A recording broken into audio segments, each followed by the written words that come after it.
जय किसान साथियों, doctor Puneet Sisodia YouTube channel पर आपका स्वागत है। आज की इस वीडियो में हम जानेंगे, जब हम मार्केट में जाते हैं और इंसेक्टिसाइड कीटनाशक या फफूंदी नाशक या खरपतवार नाशक हम परचेज करते हैं तो मार्केट में दो तरीके के मिलते हैं, एक तो सिस्टेमिक, एक कॉन्टैक्ट। अब हम सिस्टेमिक इंसेक्टिसाइड क्या होता है और कॉन्टैक्ट इंसेक्टिसाइड क्या होता है, इनके बीच के अंतर को समझेंगे। क्योंकि मान लीजिए आपके फल में छेदक लगा हुआ है, यानी कि फल के अंदर कीड़ा लगा हुआ है आपकी फसल में, तो आप उस पर कौन सा इंसेक्टिसाइड डालें जिससे बेहतर परिणाम मिले, सिस्टेमिक या कॉन्टैक्ट। तो और इसी तरीके से मान लीजिए क्लाउड्स हैं, बादल हैं, मौसम खराब हो, उस कंडीशन में आपको यदि इंसेक्टिसाइड का यूज करना पड़े या फंजीसाइड का यूज करना पड़े या खरपतवार नाशक का यूज करना पड़े, तो हमें कौन सा यूज करना चाहिए, सिस्टेमिक या कॉन्टैक्ट, ताकि हमें बेहतर परिणाम मिले। तो जब आप इस के अंतर को समझ जाएंगे क्या होता है, तो आप बेहतर तरीके से इसका यूज कर पाएंगे और अच्छे परिणाम आप ले पाएंगे। तो चलिए वीडियो शुरू करते हैं। सबसे पहले बात करते हैं सिस्टेमिक इंसेक्टिसाइड की। ऐसे कीटनाशक पानी में घुलनशील होते हैं। जब हम इनका स्प्रे पौधे की पत्तियों पर करते हैं तो पत्तियां इनको अपने अंदर एब्जॉर्ब करके पौधे के सभी भागों जैसे जड़, तना, फल, फूल तक पहुंचा देती हैं, जिससे कीट कहीं भी हो, चाहे तने के अंदर हो या फल के अंदर हो या जड़ के अंदर हो, वह मर जाता है। इसी तरह से ऐसे कीटनाशकों को जब हम भूमि में डालते हैं तो वह पौधे की जड़ों के द्वारा पौधे के सभी भागों में पहुंचकर कीटों की रोकथाम करते हैं। अब आप समझ गए होंगे कि ऐसे कीट जो पौधे के तने के अंदर हो या फल के अंदर हो या पत्तियों के निचले भाग में हो, तो उनकी रोकथाम के लिए हमें केवल सिस्टेमिक इंसेक्टिसाइड का ही प्रयोग करना चाहिए।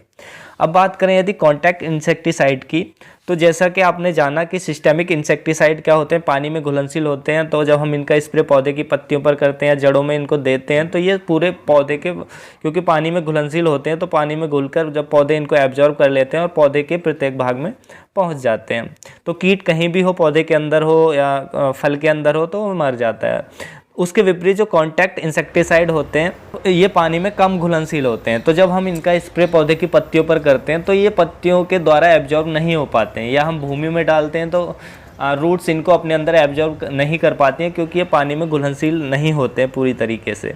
तो इसलिए वो प्लांट इनको अपने अंदर नहीं ले पाता है। केवल जब हम इनका स्प्रे पत्तियों पर करते हैं तो ये पत्तियों के ऊपर ही चिपक कर वहीं पर ऊपर कीटों को रोकथाम करते हैं।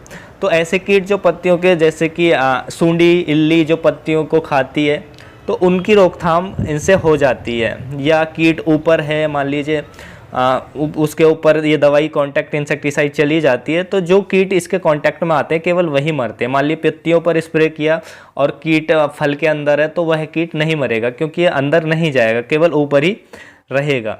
फल मक्खी है, तो मक्खी क्योंकि ऊपर होती है, पत्तियों पर अंडे देती है, तो फल मक्खी को मारने के लिए तो जो ऊपर कीट होते हैं, या पौधे के निचले भाग में ना होकर या पौधे के अंदर ना होकर जो ऊपर पत्तियों पर होते हैं, ऐसे कीटों की रोकथाम के लिए हमें कॉन्टैक्ट इंसेक्टिसाइड का यूज करना चाहिए। क्योंकि कॉन्टैक्ट पौधे के अंदर एब्जॉर्ब नहीं होता है, केवल पत्तियों पर रहकर ही अपना काम करता है। उसके बाद पत्तियों पर चिपक जाएगा, वहाँ पे जो भी कीट आएगा तो उसको वो उसके पास तक आएगा तो उसको डैमेज कर देगा। मान लीजिए कॉन्टैक्ट का हमने स्प्रे किया और आधी पत्तियों पर स्प्रे हुआ और किस पत्तियों पर स्प्रे नहीं पहुंचेगा, तो उस पर अगर कीट आकर बैठकर उस पत्तियों को खाता है तो उसको कोई हानि नहीं पहुंचेगी। उसके विपरीत जो सिस्टेमिक होते हैं, मान लीजिए उसका स्प्रे कुछ पत्तियों पर हुआ पौधे की पे और कुछ पर नहीं हुआ, लेकिन फिर भी क्योंकि वो पौधे के सिस्टेमिक क्या होगा, पौधे के अंदर एब्जॉर्ब हो जाएगा और सभी पत्तियों में फैल जाएगा, तो कीट किसी में भी आए वो मर जाएगा। इसी तरीके से जो हमारा जो हर्बिसाइड होते हैं, खरपतवार नाशक होते हैं, वो भी कॉन्टैक्ट होते हैं और सिस्टेमिक होते हैं। तो जैसे हम मान लीजिए खरपतवार के लिए हम यूज कर रहे हैं कॉन्टैक्ट इंसेक्टिसाइड, तो हम जिन पत्तियों पर वो जाएगा, मान लीजिए पौधे के ऊपर हमने स्प्रे कर दिया अच्छे से, तो पौधे को ऊपर भाग को मार देगा जहाँ तक हमने स्प्रे किया है, वो जड़ को नहीं मारेगा, क्योंकि वो कॉन्टैक्ट है। जहाँ वो पौधे के जितना कांटेक्ट में आएगा, जहाँ जहाँ टच होगा, वो कॉन्टैक्ट इंसेक्टिसाइड उसको ही खत्म करेगा। मान लीजिए पौधे की आधी पत्तियों पर लगा है ऐसा हर्बिसाइड घासनाशक और आधी पे नहीं लगा है, तो वो आधी को ही खत्म करेगा,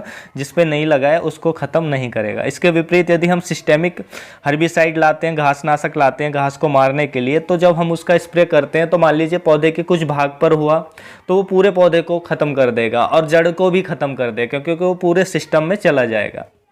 जो कांटेक्ट होते हैं उनका असर हमें थोड़ा जल्दी मिल जाता है, क्योंकि वो डायरेक्ट हमने स्प्रे किया पौधे के ऊपर पहुंच जाते हैं और कीट यदि उनके टच में आता है तो वो तुरंत ख़त्म कर देते हैं। लेकिन जो सिस्टेमिक होते हैं इसका रिजल्ट हमें थोड़ा टाइम बाद मिलता है, क्योंकि ये पौधे के अंदर एब्जॉर्ब होते हैं, फिर प्लांट के सभी भाग में पहुंचकर कीटों को ख़त्म करते हैं। मान लीजिए ऐसी कंडीशन है कि आप बरसात का मौसम है, आपको लग रहा है 2 घंटे बाद बारिश हो सकती है, लेकिन कीट आपकी फसल में ज़्यादा, स्प्रे करना ज़रूरी है। तो ऐसे में आप सिस्टेमिक इंसेक्टिसाइड का यूज करें, क्योंकि जब आप इस सिचुएशन में सिस्टेमिक इंसेक्टिसाइड का यूज करेंगे तो वो क्या होगा, 1 से 2 घंटे, मान लीजिए आपको लग रहा है 1-1.5 घंटे तक बारिश बाद होगी, तो यदि 1-1.5 घंटे का भी टाइम मिल जाता है ऐसे इंसेक्टिसाइड को, तो वो अंदर चला जाता है प्लांट के अंदर एब्जॉर्ब होकर, और फिर उसके बाद बारिश भी हो जाती है क्योंकि वो प्लांट के अंदर चला गया है, तो वो कीटों की रोकथाम करता रहता है। उसके विपरीत यदि कॉन्टैक्ट इंसेक्टिसाइड है या फंजीसाइड है, तो जब हम उसका स्प्रे पौधे की पत्तियों पर कर देते हैं तो जब तक वो पत्तियों के ऊपर रहेगा जब तक काम करेगा। यदि मान लीजिए बारिश हो गई तो वो धुल जाएगा, उसके बाद वो उसका काम नहीं करेगा। तो आप समझ गए होंगे किस सिचुएशन में हम किस तरीके से करना चाहिए। और खरपतवार को भी आप समझ गए होंगे, यदि आपको जड़ से ख़त्म करना है तो सिस्टेमिक का यूज करें, और आपको ऊपर ऊपर से ख़त्म करना है तो आपको कॉन्टैक्ट हर्बिसाइड का यूज कर सकते हैं। तो ध्यान दें कि हर्बिसाइड का यूज ना ही करें तो बेहतर है, ये हमारे स्वास्थ्य के लिए सबसे ज़्यादा हानिकारक होता है। आने वाली वीडियो में गाइज मैं आपको बताऊंगा कि हमें स्प्रे कैसे करना चाहिए कि हमें उसके बेहतर रिजल्ट मिलें, कौन कौन सी हमें सावधानियां बरतनी चाहिए।